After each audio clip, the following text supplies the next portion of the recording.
Hey everybody, thought I'd give you a little update on the drilling rig. I got me some diesel tanks here. I got it painted. I'm gonna paint the crown, a little bit of it red. We'll see if I can find me a little American flag to put at the top. I got a row of lights I got to install in it. I want to put in a BOP down here at the bottom.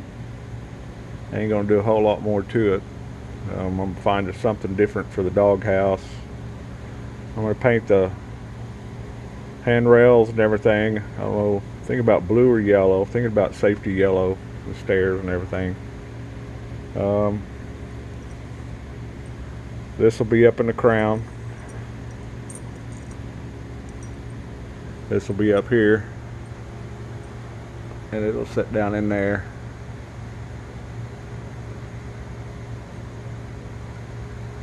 And then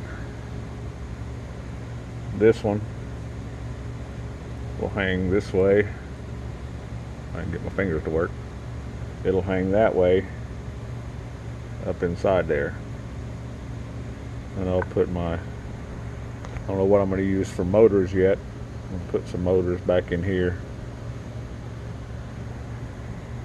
But it's almost done. So I'd share it. Progress. That's all I'm going to do on the substructure. I'm not going to go into all the detail on it. But thanks for watching. Later.